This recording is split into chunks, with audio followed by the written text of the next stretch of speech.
Good afternoon, everyone.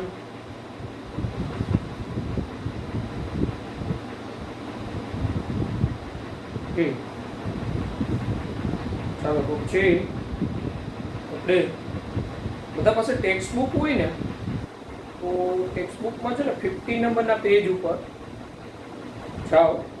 50 નંબરના page ઉપર એક પરમાણુના ક્વોન્ટમ યાંત્રિકીય નમૂનાની અગત્યની ખાસિયતો એ મુદ્દાઓ આપણે જરા જોઈ લઈએ, કારણ કે આપણે બધા જોઈ તો ગયા છીએ. જે આપણે કક્ષકો ને એ બધી વાત આવી એ ક્વોન્ટમ યાંત્રિકીય નમૂના, વેવ ફંક્શન આધારિત બરાબર નમૂનો, એના પરથી આપણે આવેલા બરાબર. એટલે જરા એ મુદ્દાઓ હું અહીંથી સમજાવતો જાઉં છું. ટેક્સ્ટ બુકમાં તમે ખોલો, લખવાની કંઈ જરૂર નથી. કે ગ્રીન કલરનું બોક્સ આપ્યું ને એમાં આપેલા છે 50 નંબરના પેજ ઉપર પરમાણુના ક્વોન્ટમ યાંત્રિકીય નમૂનાની અગત્યની ખાસિયતો એવું કરીને આપેલું છે. જો ક્વોન્ટમ યાંત્રિકીય નમૂનો પરમાણુની રચનાનું ચિત્ર છે. પરમાણુઓને શ્રોડિંજર સમીકરણ લાગુ પાડતા મળી આવે છે. શ્રોડિંજર સમીકરણ જોયું હતું આપણે બરાબર. Del square psi upon del x square plus del square psi upon del y square plus del square psi upon del z square plus 8 pi square m upon h square e minus v into psi equal to 0. 3 Cartesian યામ હોય x y z બરાબર. તો એ ત્રિપરિમાણમાં electron મળી આવવાની જે કાંઈ સંભાવના હોય એને સાઈ સ્ક્વેર કહેતા હતા, અને સાઈ હતું એ તરંગ વિધેયનું ચિહ્ન હતું બરાબર. તો ફર્સ્ટ જો ફર્સ્ટ પોઈન્ટ, પરમાણુમાં ઇલેક્ટ્રોનની ઉર્જા ક્વોન્ટીકૃત થયેલી હોય. ક્વોન્ટીકૃત થવું એટલે વિશિષ્ટ મૂલ્ય હોવું, એની ઉર્જા નિશ્ચિત હોવું. ઇલેક્ટ્રોનના પરમાણુનો કેન્દ્ર સાથે બંધિત હોય છે. ઉદાહરણ તરીકે લઈએ તો ઇલેક્ટ્રોન નિશ્ચિત રીતે કેન્દ્ર સાથે બંધિત હોય, ક્વોન્ટીકૃત ઉર્જા એટલે એની નિશ્ચિત ઉર્જાનું હોય. સેકન્ડ, ક્વોન્ટીકૃત ઇલેક્ટ્રોનીય ઉર્જા સ્તરનું અસ્તિત્વ ઇલેક્ટ્રોનની તરંગ પ્રકૃતિનું સીધું જ પરિણામ છે, અને તે શ્રોડિંજર સમીકરણથી માન્ય ઉકેલ છે બરાબર. ઇલેક્ટ્રોનીય ઉર્જા સ્તરનું અસ્તિત્વ ઇલેક્ટ્રોનની તરંગ પ્રકૃતિનું સીધું જ પરિણામ, શ્રોડિંજર સમીકરણથી માન્ય ઉકેલ. એટલે આપણે એને શ્રોડિંજર સમીકરણથી માન્ય ઉકેલ એટલે સાઈ મેળવી શકીએ. એ સાઈ તરંગ વિધેય, અને સાઈનું મૂલ્ય જેમ વધુ એમ એમ્પ્લિટ્યુડ વધુ, તરંગ વિસ્તાર કંપ વિસ્તાર વધુ એટલે ત્યાં તીવ્રતા વધુ ઇલેક્ટ્રોનની, એટલે એની સંખ્યા વધવાની. પછી ત્રીજું, પરમાણુમાં ઇલેક્ટ્રોનનું ચોક્કસ સ્થાન અને વેગ એકસાથે નક્કી કરી શકાય નહીં. ભણી ગયા આપણે હાઇઝનબર્ગ. માટે પરમાણુમાં ઇલેક્ટ્રોનનો પથ કદી નક્કી કરી શકાય નહીં, અથવા ચોકસાઈપૂર્વક જાણી શકાય નહીં બરાબર. આથી જ તમે આગળ જોશો કે પરમાણુમાં જુદા જુદા બિંદુએ ઇલેક્ટ્રોન મળવાની સંભાવના વિશે વાત કરે છે બરાબર.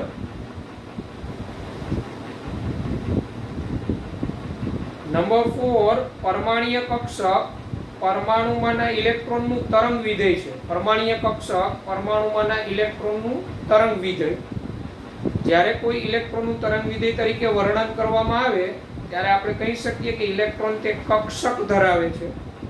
આવા ઘણા તરંગ વિધેયો ઇલેક્ટ્રોન માટે શક્ય હોવાથી પરમાણુમાં ઘણી પરમાણ્વીય કક્ષકો હોય. જે તે એક પરમાણ્વીય કક્ષક ઇલેક્ટ્રોન મળી આવવાની સંભાવના સૂચવે, અને એ જે ઇલેક્ટ્રોન મળી આવવાની સંભાવના એટલે આપણે એને સાઈ સ્ક્વેર કહેતા હતા, અને એનો સાઈ એટલે એ તરંગ વિધેય હતું.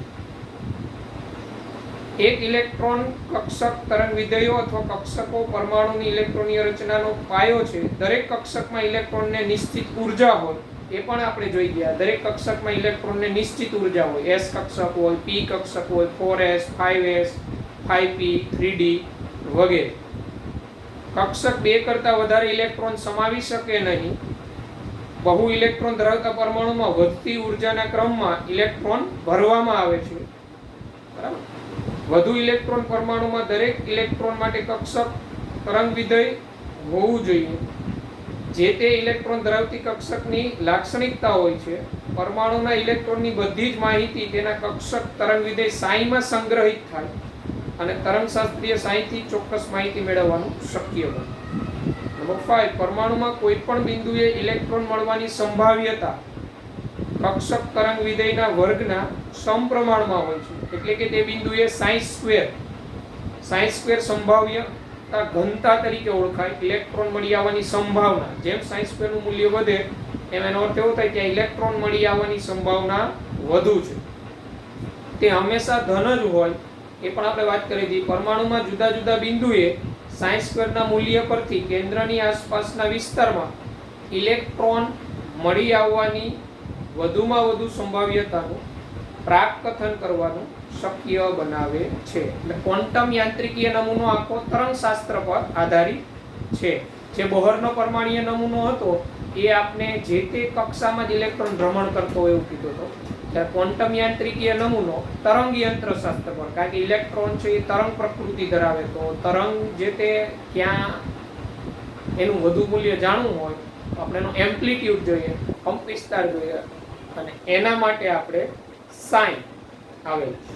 એટલે ક્વોન્ટમ યાંત્રિકીય નમૂનાની ખાસિયતો આપેલી છે જે આપણે ઓલરેડી ચર્ચા કરી ગયા છે. બરાબર. અહીંયા એક સ્પિન ગુણકતા, એવું કંઈ આપણે એમસીક્યુ આવે તો કઈ રીતના ગણવું, સ્પિન ગુણકતા એની ચર્ચા હું કરી દઉં. તો એની સ્પિન ગુણકતા ગણતરી કરવી હોય, સ્પિન ગુણકતા મેળવવાનું સૂત્ર છે 2 summation s plus 1. આ સમેશન s એટલે કુલ સ્પિન. જેમ કે આપણે એમ કે નાઇટ્રોજન પરમાણુ સ્પિન ગુણકતા, નાઇટ્રોજન પરમાણુની સ્પિન ગુણકતા કે આવું કોઈ પણ પરમાણુ માટે કે આપણે શું કરવાનું ખબર, એની ઇલેક્ટ્રોનીય રચના લખવાની. તમને ખબર હોય તો નાઇટ્રોજનની ઇલેક્ટ્રોનીય રચના 1s2 2s2 2p3. હવે 1s માં આ રીતના ઇલેક્ટ્રોન યુગ્મ હોય, 2s માં આ રીતે હોય, અને 2p3 આ રીતના ઇલેક્ટ્રોન.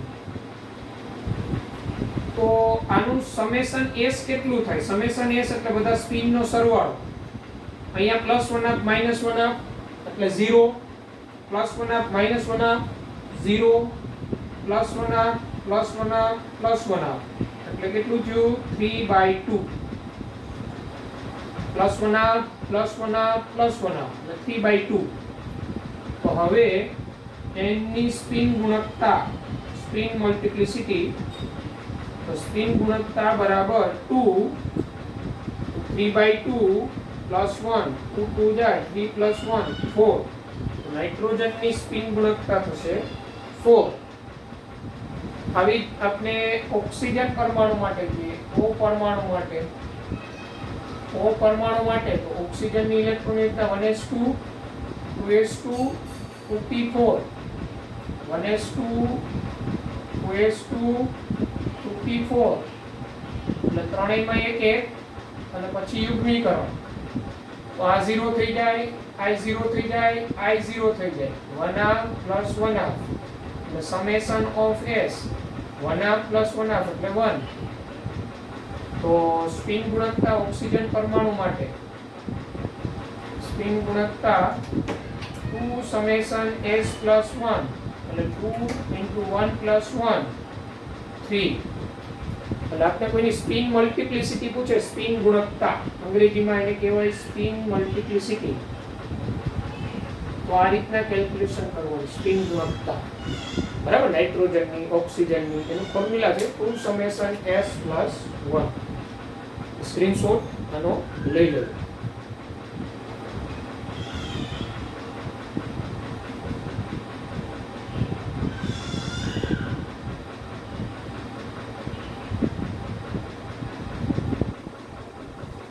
તમે ફ્લોરિનની ગણો જે ફ્લોરિનની સ્પિન મલ્ટીપ્લિસિટી, સ્પિન ગુણકતા ફ્લોરિનની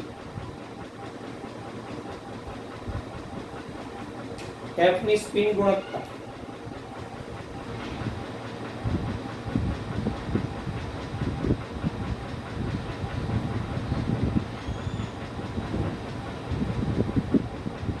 મૈત્રી ધનગર કેલ્ક્યુલેશન કરે છે કે બેઠી છે?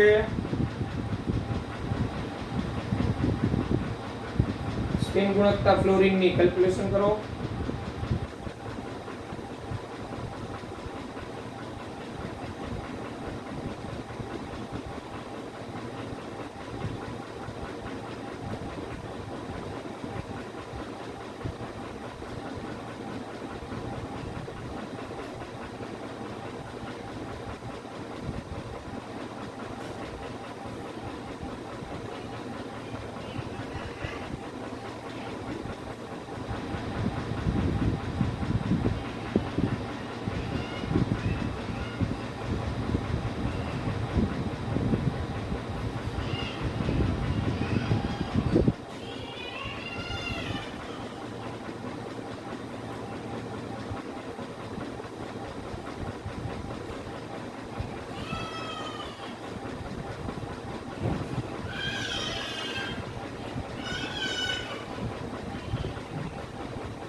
એટલે હવે 2 આવે છે. જોઈએ જો ફ્લોરિન એટલે 1s2 2s2 2p5 એટલે 2p5 એટલે અયુગ્મિત ઇલેક્ટ્રોન એક જ હશે એટલે સમેશન s છે ઇઝ ઇક્વલ ટુ 1/2 જ થાય. તો સમેશન s અહીંયા 1/2 1 + 1 યસ ઇઝ ઇક્વલ 2 આવશે. 2 ફ્લોરિનની સ્પિન ગુણકતા 2 આવશે. કારણ કે સ્પિન મલ્ટિપ્લિસિટી કોઈની પૂછે તો આપણે આવું જોઈએ.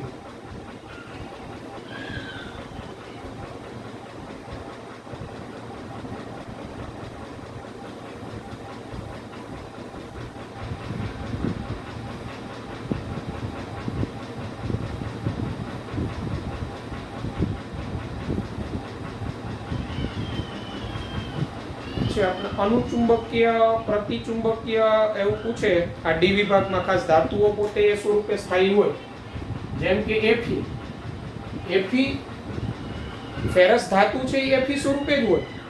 એફી છે એ અનુચુંબકીય છે કે પ્રતિચુંબકીય એટલે કે ચુંબક પ્રત્યે આકર્ષણ ધરાવે કે અપાકર્ષણ તો કઈ રીતના નક્કી કરવાનું.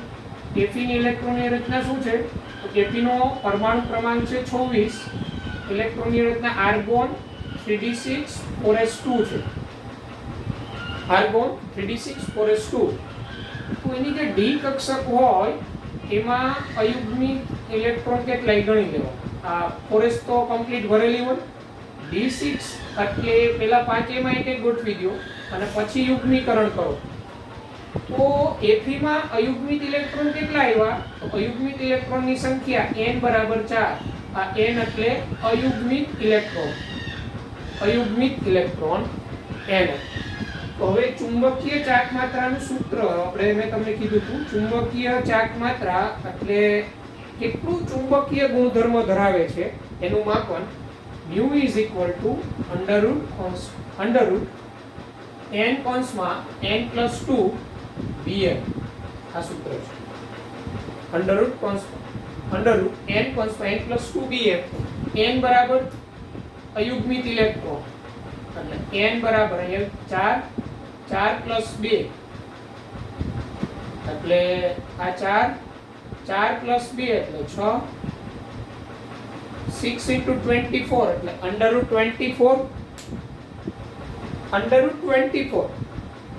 એટલે આનું વર્ગમૂળ છે 4 નું વર્ગમૂળ 16 5 નું વર્ગમૂળ 25 એટલે √24 નું વર્ગમૂળ 4 અને 5 ની વચ્ચેનું આવશે.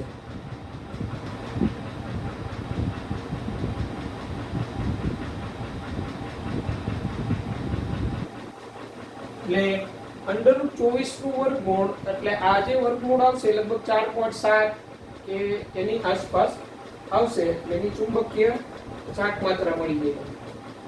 અને જેનું આ મ્યુ ઇક્વલ ટુ 0 આવે એવા પ્રતિચુંબકીય હોય, એવા કમ્પાઉન્ડ પ્રતિચુંબકીય, અને મ્યુ નોટ ઇક્વલ ટુ 0 આવે એવા કમ્પાઉન્ડ અનુચુંબકીય. એટલે કયું અનુચુંબકીય, કયું પ્રતિચુંબકીય, કયું ચુંબક પ્રત્યે આકર્ષણ. અનુચુંબકીય એટલે ચુંબક પ્રત્યે આકર્ષણ, પ્રતિચુંબકીય એટલે ચુંબક પ્રત્યે નિર્બળતાથી અપાકર્ષણ. તો ચાલો તમે લોકો Fe3+ નું નક્કી કરો જી. Fe3+ અનુચુંબકીય કે પ્રતિચુંબકીય જણાવો જી. Fe3+.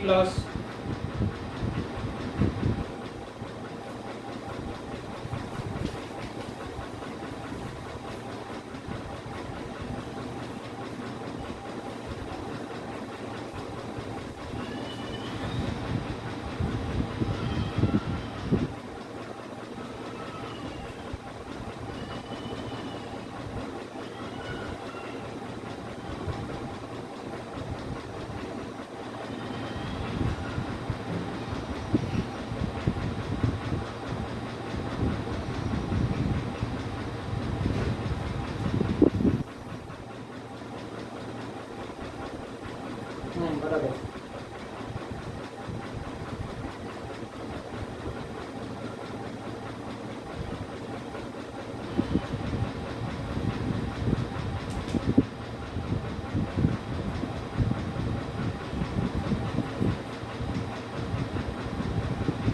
સ્કેન્ડિયમ 3+, Mn2+, CO3+, આ બધા માટે ચુંબકીય ચાક માત્રા મેળવો જોઈએ. સ્કેન્ડિયમ 3+,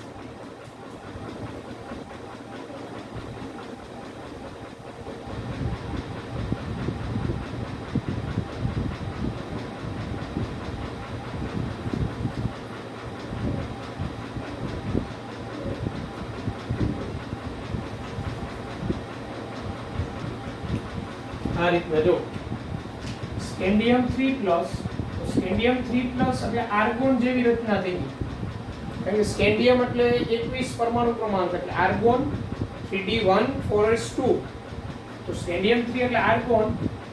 અયુગ્મિત ઇલેક્ટ્રોન એટલે n બરાબર 0. અયુગ્મિત ઇલેક્ટ્રોન, અયુગ્મિત ઇલેક્ટ્રોન 0, તો એનો mu equal to 0. Mu equal to 0 પ્રતિચુંબકીય. પ્રતિચુંબકીય ડાયામેગ્નેટિક કહેવાય અંગ્રેજીમાં. ડાયામેગ્નેટિક પ્રતિચુંબકીય. Scandium 3+, Mn2+. તો મેંગેનીઝની ઇલેક્ટ્રોન રચના શું હતી? Argon 3d5 4s2. તો Mn2+ એટલે આર્ગોન 3d5. તો D5, તો D ની અંદર 5 અયુગ્મિત ઇલેક્ટ્રોન હોય. અયુગ્મિત ઇલેક્ટ્રોન આવી ગયા એટલે અનુચુંબકીય હોય એ નક્કી થઈ જાય. હવે ચુંબકીય ચાક માત્રા કહીએ તો μ બરાબર √n+2 dl, √5+2 dl. તો μ બરાબર 5 + 2, 7 ગુણાકાર 5 √35. એટલે μ બરાબર 5 point something આવશે dl. બરાબર. એટલે μ તમારો 5 ઉપર આવશે. Mn2+ અનુચુંબકીય કહેવાય. અનુચુંબકીય એટલે પેરામેગ્નેટિક. પછી CO3+, કોબાલ્ટ એટલે Ar3d7 4s2. Ar3d7 cobalt. પણ CO3+ છે એટલે Ar3d6 થઈ જાય. 3 ઇલેક્ટ્રોન બાદ કરી દેવાના. 4s માંથી 2 જાય, 3d7 હોય એટલે એમાંથી 1 જાય એટલે 3 ઇલેક્ટ્રોન ગયા એટલે 3d6 વધે. અને 3d6 એટલે આમાં અયુગ્મિત ઇલેક્ટ્રોન હોય 4. અયુગ્મિત ઇલેક્ટ્રોન, અયુગ્મિત ઇલેક્ટ્રોન 4 આવ્યા એટલે અનુચુંબકીય થયું. ચુંબકીય ચાક માત્રા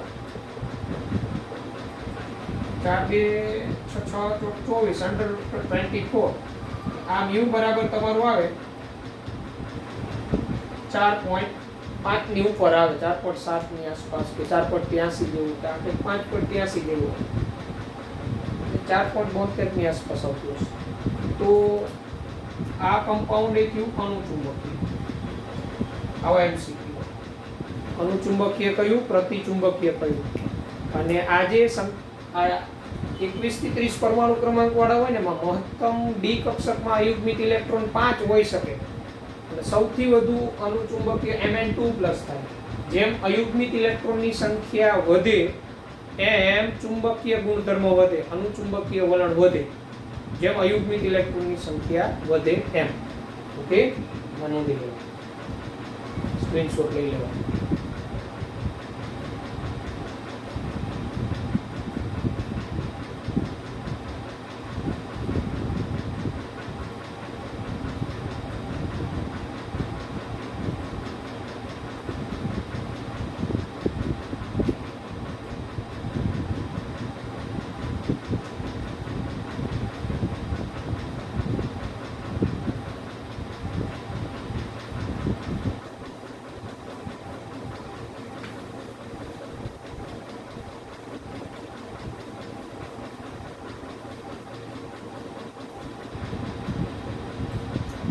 ચાલો, પછી બધાને પેલી એમસીક્યુ ની પીડીએફ મળી ગઈ છે હવે કે નથી મળેલી? એમસીક્યુ ની પીડીએફ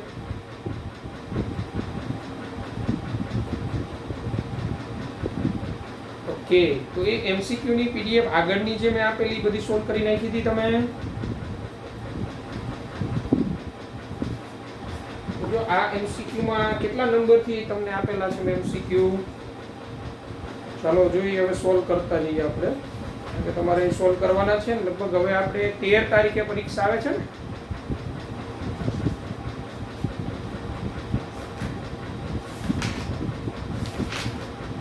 હા, તો 13 તારીખની પરીક્ષામાં પછી આખું ચેપ્ટર જ રહેશે પરમાણુ બંધારણ. એમસીક્યુ સોલ્વ કરવા માંડજો. કેટલેથી આપણે આપેલા હતા નંબર તમને એમસીક્યુમાં? પીડીએફ હોય તો ખોલો, પ્રિન્ટ કઢાવી તો પ્રિન્ટ રાખો બાજુમાં. હવે એમસીક્યુ સોલ્વ કરતા જાઓ.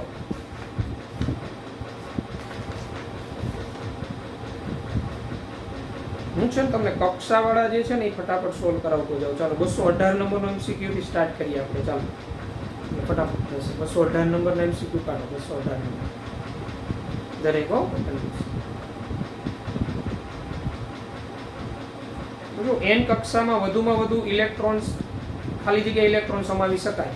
218 n કક્ષામાં, તો બસ તમને ખબર છે n કક્ષા આપણે ખબર તો k l m n. n કક્ષા એટલે 4, 4 એટલે 2n², 2 * 4 નો સ્ક્વેર 32. 32 આવે જવાબ. આવું જ l કક્ષા કીધું હોત તો, આવું જ l કક્ષા કીધું હોત તો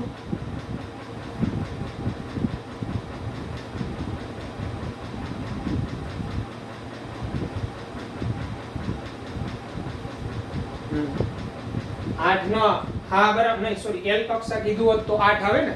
l એટલે 2, 2 નો વર્ગ 4, 4 ગુણાકારમાં 2, 8. m કક્ષા કીધું હોત તો 18 આવે, 3 નો વર્ગ 9, 9 ગુણાકારમાં 2. Okay, next. ચાલો, 219, 219. n કક્ષામાં ઇલેક્ટ્રોનની સંખ્યા, કક્ષકની સંખ્યા, કક્ષકના પ્રકાર. n કક્ષામાં ઇલેક્ટ્રોનની સંખ્યા તો એ તો ખબર પડી ગઈ 32. કક્ષકની સંખ્યા, તો કક્ષકની સંખ્યા અને કક્ષકના પ્રકાર. તો જો કક્ષકની સંખ્યા n² જેટલી, કોઈ પણ કક્ષામાં કક્ષકની સંખ્યા કે ને તો n² જેટલી, ઇલેક્ટ્રોનની સંખ્યા કે ને તો 2n² જેટલી. n કક્ષા એટલે 4 નો વર્ગ, 16 કક્ષક. અને પ્રકાર, 16 કક્ષક જે હોય તો 4s, 4p, 4d અને 4f. s, p, d, f 4 પ્રકારની કક્ષક હોય. s, p, d, f. એટલે જવાબ તમારો આવશે 32, 16 અને 4. પછી 220, n બરાબર 4 સુધી મળતી કક્ષકોની સંખ્યા. n બરાબર 4 સુધી મળતી કક્ષકોની સંખ્યા. જો એ પાછું અહીંયા 4 સુધી એટલે k, k કૌંસમાં 1 બરાબર. ચલો આ સોલ્વ કરું જોઈએ એક જ મિનિટ.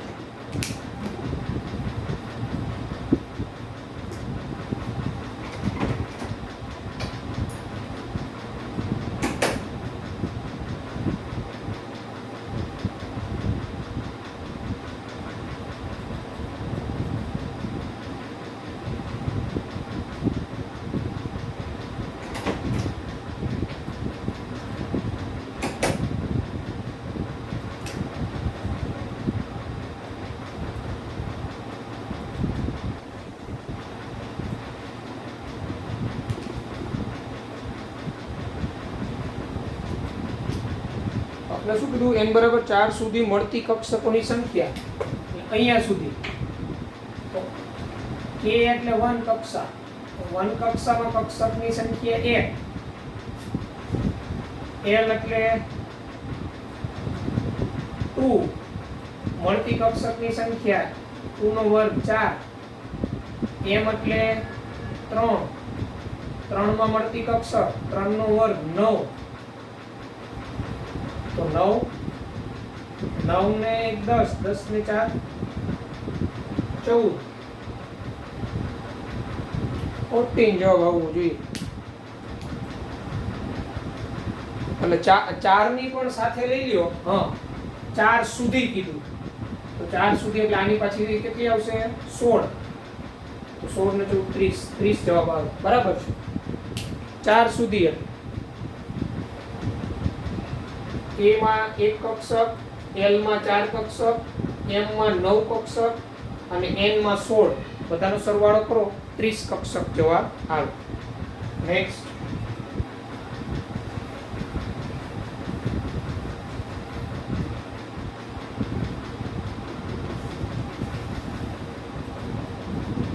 હવે 221 માં તમે જાતે કરી શકશો. 222 મુખ્ય ક્વોન્ટમાર્ક દ્વારા ખાલી જગ્યા જાણી શકાય. મુખ્ય ક્વોન્ટમાર્ક n દ્વારા કક્ષકનું કદ જાણી શકાય. મુખ્ય ઊર્જા સ્તર જાણી શકાય. કક્ષકનું કદ. પછી જો આપેલ પરમાણુ માટે ચુંબકીય ક્વોન્ટમાર્ક -3 હોય તો મુખ્ય ક્વોન્ટમાર્ક, તો કોઈ માટે ચુંબકીય ક્વોન્ટમાર્ક ml નું મૂલ્ય -3 હોય તો ઓબ્વિયસલી મુખ્ય ક્વોન્ટમાર્ક છે એ 3 કરતાં વધુ જ હોય, એટલે 4 જ હોય. કારણ કે જો n બરાબર 4 હોય ને, l બરાબર 0 થી 3 થાય અને l 3 આવ્યું ને તો જ ml -3 થી +3 થાય. બરાબર, સૂત્ર મુજબ. અને આપેલ પરમાણુ માટે ચુંબકીય ક્વોન્ટમાર્ક -3 હોય તો મુખ્ય ક્વોન્ટમાર્ક 4.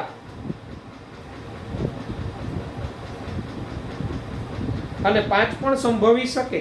અહીંયા પ્રશ્નમાં જરા કીધું ચુંબકીય ક્વોન્ટમાર્ક એટલે -3 સુધી મને એમ છે સીમિત હોય એવું કહેતા હોય. બરાબર. લાસ્ટ. પછી 224 કક્ષકોનો આકાર નક્કી કરતો ક્વોન્ટમાર્ક. તો કક્ષકોનો આકાર નક્કી કરતો ક્વોન્ટમાર્ક ગૌણ ક્વોન્ટમાર્ક L. 224 L. કોણીય વેગમાન ક્વોન્ટમાર્ક અથવા એઝીમ્યુથલ ક્વોન્ટમાર્ક. કક્ષકોનો આકાર. પછી l બરાબર 2 હોય તો કઈ કક્ષક શક્ય બને? તો આપને ખબર છે l બરાબર 2 તો p D SP D. l બરાબર 2 તો D. આપણે l ના મૂલ્ય 0 હોય તો S, l નું મૂલ્ય 1 હોય તો P, l નું મૂલ્ય 2 હોય તો D, l નું મૂલ્ય 3 હોય તો F. પછી 226 H પેટા કક્ષામાં કક્ષકોની સંખ્યા. તો H પેટા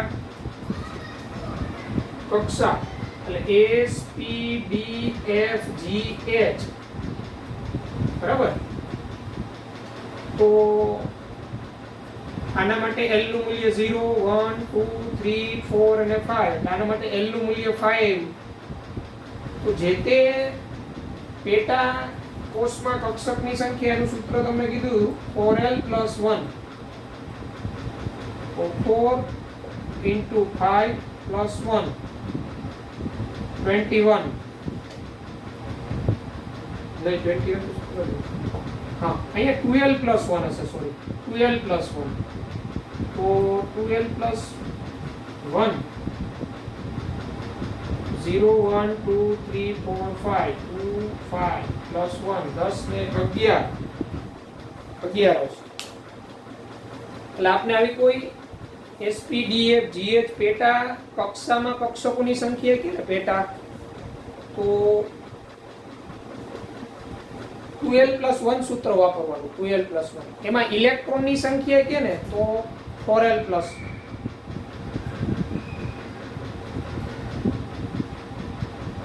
તો 4l+2 આવશે ઇલેક્ટ્રોનની સંખ્યા કે ને તો, અથવા આને આખાને ગુણાકારમાં 2 કરી દેવાનું. ચાલો પછીનું 227 ઇલેક્ટ્રોન માટે કોણીય વેગમાન ક્વોન્ટમાંકનું મૂલ્ય 0 હોય ત્યારે કઈ કક્ષક હાજર હોઈ શકે? તો આપણે બધાને ખબર છે કોણીય વેગમાન ક્વોન્ટમાંક l = 0, તો કઈ કક્ષક હાજર હોઈ શકે? s.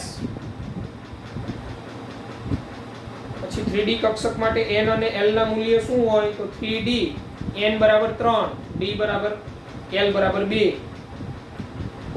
3D બરાબર, n 3 ને l 2 એટલે d આવશે.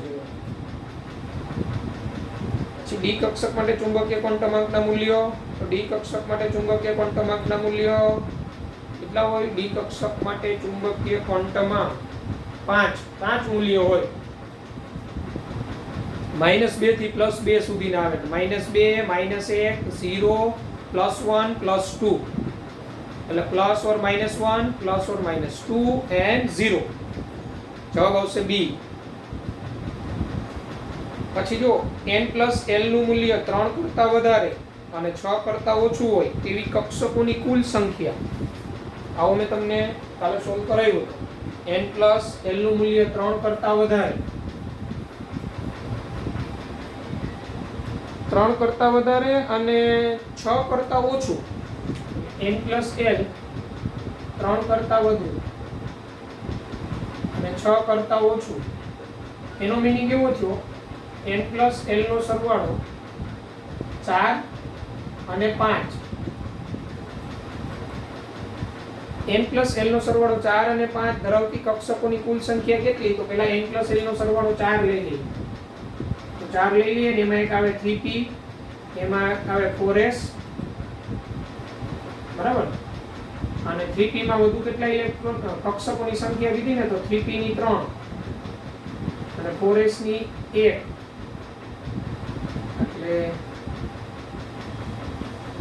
n + l નો સરવાળો 4 હોય ને એવી આ બે કક્ષક બને. એટલે 3p ને 4s એટલે 3 ને 1 4. અને n + l નો સરવાળો 5 હોય ને એવી કક્ષકમાં એક આવશે 4p, એક આવશે 5s, 4p ની પાછી 3, એક આવશે 3d, 3d ની પાછી 5 અને આની 1. તો 3 ને 4, 4 ને 5, 9 અને 9 ને 4 13 આવે જવાબ 13. n + l નો સરવાળો 3 કરતા વધુ 6 કરતા ઓછો હોય એવી કુલ કક્ષકોની સંખ્યા, તો એ કુલ કક્ષકોની સંખ્યા 13 થાય. 13 કઈ રીતના 13? 3p, આનો n + l નો સરવાળો 4 પણ 3p એવી 3 હોય, p ની 3, 4s, s ની 1, n + l નો સરવાળો 5, 4p તો એ 3, 5s 1 અને 3d 5. 5 ને 1 6, 6 ને 3 9, 9 ને 3 12, 12 ને 1 13. 13 એવી કક્ષકો હોય કે જેનો n + l નો સરવાળો 3 કરતા વધુ અને 6 કરતા ઓછો. પછીનું 2p કક્ષક. ચલો નેક્સ્ટ સ્ટેપ છે કે 2p કક્ષક માટે n અને l ના મૂલ્ય અનુક્રમે, તો 2p માટે n = 2, l = 1 p કક્ષક હતી. બહુ સરળ.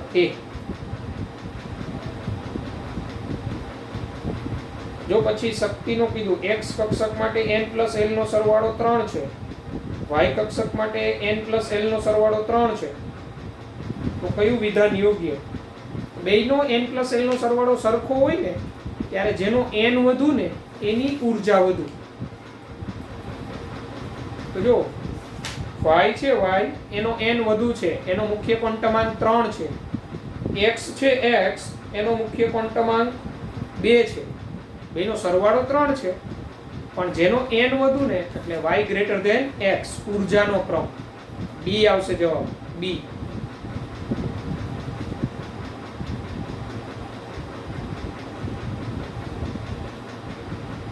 ચાલો 233 એસ પી ડી એફ વગેરે કક્ષકોને કયા ક્વોન્ટમાંક દ્વારા દર્શાવાય છે?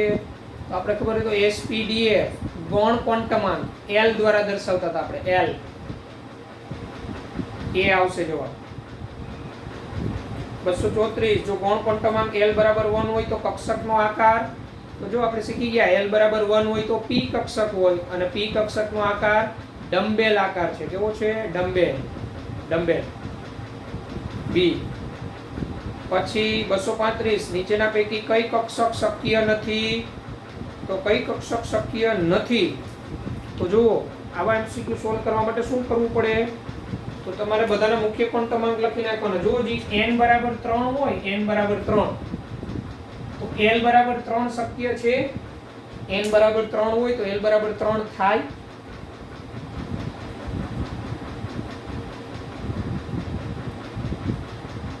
ન થાય.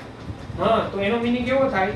n બરાબર 3, l બરાબર 3 એટલે અહીંયા 3f કીધું, આ શક્ય નથી. 3f કક્ષક શક્ય નથી કારણ કે મુખ્ય ક્વોન્ટમાંક 3 હોય ને ત્યારે l બરાબર 3 ન થાય. એટલે જવાબ આવશે a. 3f કક્ષક શક્ય નથી. 3f.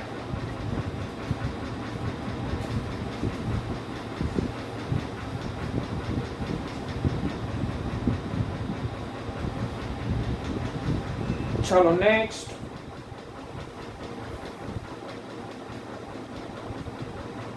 236 L અને M વચ્ચેનો કયો સંબંધ સાચો છે? આપણે હમણાં સૂત્ર કીધું હતું ને પેટા કક્ષકોની સંખ્યા 2L + 1. આ 2L + 1 એટલે M ના મૂલ્ય કેટલા મળે? એ જ મળે. M બરાબર 2L + 1 થાય. બરાબર. અહીંયા 1 ને આ બાજુ આવજે તો M - 1 બરાબર 2L થાય. L બરાબર M - 1/2. કયો સંબંધ સાચો છે? a. M - 1/2. ચુંબકીય ક્વોન્ટમાંક ના કેટલા મૂલ્ય મળશે? એ ચુંબકીય ક્વોન્ટમાંકના જે મૂલ્ય મળે એ જ પેટા કોષની સંખ્યા થઈ. જે તે કક્ષકમાં પેટા કક્ષકની સંખ્યા 2L + 1. 237 ચુંબકીય ક્વોન્ટમાંક ખાલી જગ્યા દર્શાવે છે.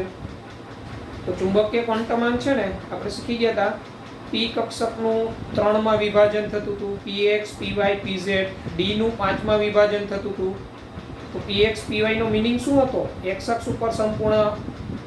py નો મીનિંગ શું હતો? y અક્ષ ઉપર સંપૂર્ણ. pz નો મીનિંગ શું થાય? z અક્ષ ઉપર સંપૂર્ણ પથરાયેલી. તો અવકાશમાં સ્થિતિમાન દર્શાવે. અવકાશમાં એટલે આ સ્પેસ હોય ત્રિપરિમાણીયમાં એમાં એના સ્થાન દર્શાવે ચુંબકીય ક્વોન્ટમાંક. તો જવાબ આવશે ડી. અવકાશમાં કક્ષકોનું સ્થિતિમાન દર્શાવે છે. ચાલો પછીનો 239 જો ઇલેક્ટ્રોનનો સ્પિન ક્વોન્ટમાંક +1 ચુંબકીય ક્વોન્ટમાંક માઇનસ હોય તો તે કક્ષક ખાલી જગ્યા ન હોઈ શકે. ઇલેક્ટ્રોનનો સ્પિન ક્વોન્ટમાંક +1 અને ચુંબકીય ક્વોન્ટમાંક -1 હોય તો તે કક્ષક કઈ ન હોય?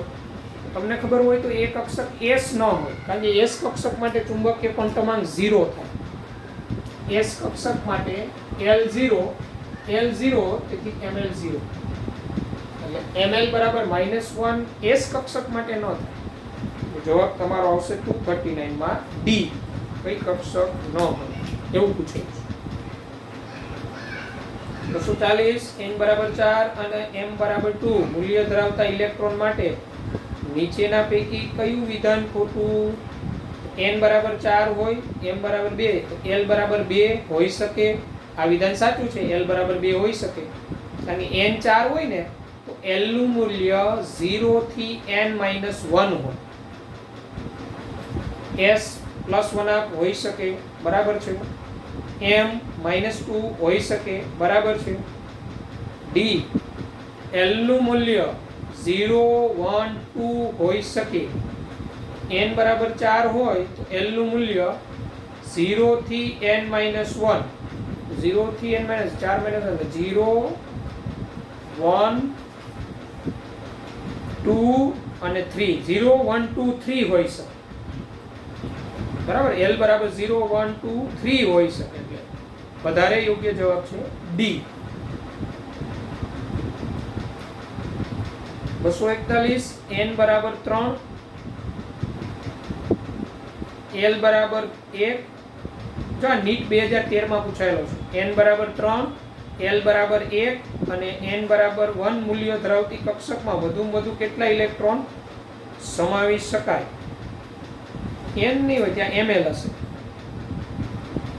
ત્યાં ઉપર સુધારો કરી નાખજો. n બરાબર 3, l બરાબર 1 અને ml બરાબર 1. ml બરાબર. તો મને કહ્યું કે આવો આ 3 ક્વોન્ટમ અંકનો સેટ ધરાવતી કેટલી કક્ષક શક્ય બને? આ 3 ક્વોન્ટમ અંકનો સેટ ધરાવતી કેટલી કક્ષક શક્ય બને? આવો પ્રશ્ન એક જ શક્ય બને. તો એકમાં વધુમાં વધુ કેટલા ઇલેક્ટ્રોન સમાય? 2. જવાબ આવે 2. ડી આવશે જવાબ.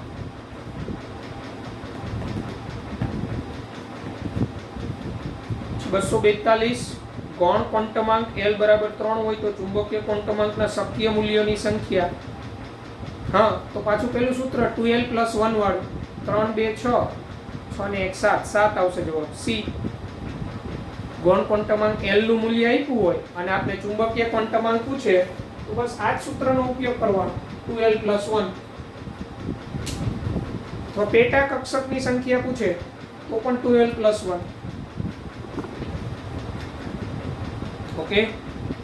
પછી 243, ક્વોન્ટમાંક માટે નીચેના પૈકી કયું વિધાન ખોટું? એ એવું કે n દ્વારા કક્ષકનું કદ જાણી શકાય. બરાબર છે, n દ્વારા કક્ષકનું કદ જાણી શકાય. n નું મૂલ્ય વધે, કક્ષકનું કદ વધે. l દ્વારા કક્ષકનો આકાર જાણી શકાય. બરાબર છે, l દ્વારા કક્ષકનો આકાર. m દ્વારા ઇલેક્ટ્રોનની શક્તિ જાણી શકાય. તો m દ્વારા ઇલેક્ટ્રોનની શક્તિ જાણી શકાય ને એ વિધાન ખોટું છે. ચુંબકીય ક્વોન્ટમાંક દ્વારા અવકાશમાં એનું સ્થિતિમાન જાણી શકાય. અવકાશમાં સ્થિતિમાન કઈ રીતના ગોઠવાશે ને એ જાણી શકાય. s દ્વારા ઇલેક્ટ્રોનના સ્પિનની દિશા જાણી શકાય. તો એ વાત સાચી છે. s ક્વોન્ટમાંક, સ્પિન ક્વોન્ટમાંક દ્વારા એની સ્પિનની દિશા +1 કે -1. ચલો 244 પાછો રિપીટર થાય છે. હમણાં આપણે આગળ જોઈ ગયા. 245, 3D કક્ષક ઇલેક્ટ્રોનથી સંપૂર્ણ ભરાય ત્યારે નવો ઇલેક્ટ્રોન શેમાં દાખલ થાય છે? ચલો 3D કક્ષક સંપૂર્ણ ભરાઈ જાય પછીનો નવો ઇલેક્ટ્રોન કઈ કક્ષકમાં દાખલ થાય? યસ, 4s માં. નહીં, 3D કક્ષક સંપૂર્ણ ભરાય ને પછી 4s કક્ષકમાં દાખલ થાય. 4s. એટલે આમાં જવાબમાં ભૂલ છે, સુધારો કરવો. 4s કા આપણે સોરી હા 4p જ આવશે. 4p જ આવશે. 3D 10 થઈ જાય પછી 4p આવે. જવાબ બરાબર જ છે, 4p જ આવશે. જો ઝિંકની આપણે ખબર હોય તો Zn માં 3D10 4s2 થઈ જતું હતું. 30 પરમાણુ ક્રમાંક 3D10 4s2 અને પછી આગળ આપણે ક્રિપ્ટોનમાં ભરતા હતા તો 4p6 થઈ જાય. એટલે 3D10 સંપૂર્ણ ભરાય પછી ઇલેક્ટ્રોન 4p કક્ષકમાં દાખલ થાય. પછી 246, એ આપ્યું 3s કક્ષક ગોળાકાર હોય. હા, આ વિધાન સાચું છે. 3s કક્ષક ગોળાકાર હોય, બરાબર છે. r એવું કે 3dz2 કક્ષક માત્ર એક જ કક્ષક છે જે ગોળાકાર છે. તો r ખોટું છે. 3dz2 કક્ષક બરાબર એક જ z અક્ષ ઉપર જ ડમ્બેલ હોય પણ એ ગોળાકાર નથી. એમાં ડમ્બેલ છે અને વચ્ચે ગોળાકાર છે એટલે એને વિકૃત ડમ્બેલ આકાર કહેવાય. વિકૃત ડમ્બેલ આકાર કહેવાય એને ગોળાકાર ન કહેવાય. એ સાચું છે, r ખોટું છે. ચાલો 247, નીચેના પૈકી કયા પરમાણુની ધરાવસ્થામાં સૌથી ઓછા આકર્ષણ ધરાવતા ઇલેક્ટ્રોનના ક્વોન્ટમાંક n બરાબર 4, l બરાબર 0, m બરાબર 0, s બરાબર +1/2 છે? કયા પરમાણુની ધરાવસ્થામાં સૌથી ઓછા આકર્ષણ ધરાવતા ઇલેક્ટ્રોનના ક્વોન્ટમાંક n બરાબર 4, l બરાબર 0, m બરાબર 0, s બરાબર +1/2? સૌથી ઓછું આકર્ષણ કોણ કયા ઇલેક્ટ્રોન પર હોય? બાહ્યતમ કક્ષાનો ઇલેક્ટ્રોન હોય એમાં સૌથી ઓછું આકર્ષણ હોય. એટલે બાહ્યતમ કક્ષાના જ પૂછેલા. તો સોડિયમમાં તો તમને ખબર હોય 4s1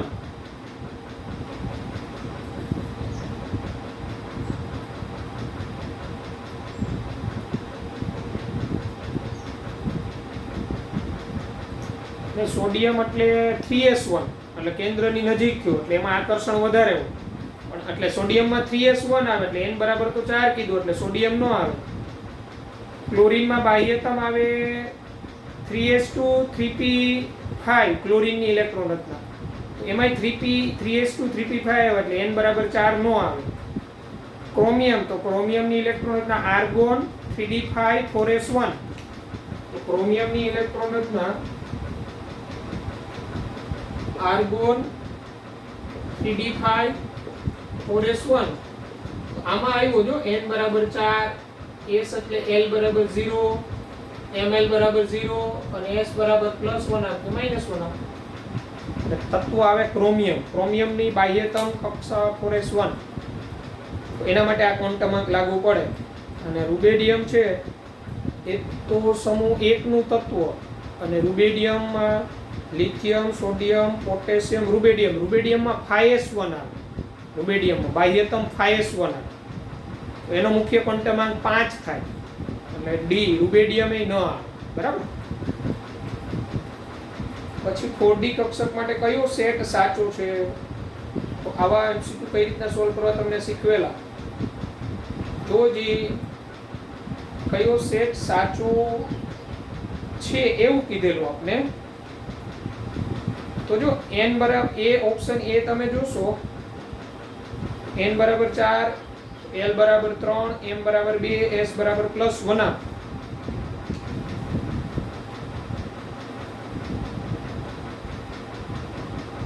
આમાં જવાબમાં ભૂલ છે.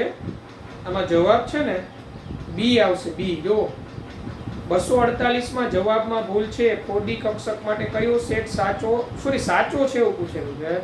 સાચો નથી એવું પૂછવાની જરૂર છે ત્યાં પ્રશ્ન. સાચો નથી તો બી આવે. બાકી જો એ સાચો છે n 4 હોય ત્યારે l 3 હોય અને m 2 સંભવી શકે. બી ખોટો છે. કામ શા માટે? તો n બરાબર 4, l બરાબર 2, l બરાબર 2 હોય ને ત્યારે m બરાબર 3 નો આવે. l બરાબર 2 હોય ને ત્યારે m બરાબર 3 નો આવે. બાકીનું રાઈટ છે. સી પણ રાઈટ છે અને ડી હા.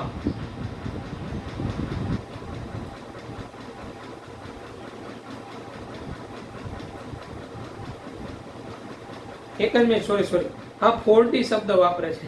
હા રાઈટ. તો જવાબ ડી જ આવશે. ડી જ આવશે. ડી બરાબર છે. 4d વાપરે છે શબ્દ. સોરી બરાબર જ છે. જવાબ ડી આવશે. કારણ કે l બરાબર 3 ને તો 4f આવી જશે. હું આખો પેલો સેટ જોવા માંડ્યો કયો સાચો છે કયો ખોટો. મેં 4d નો જોયું.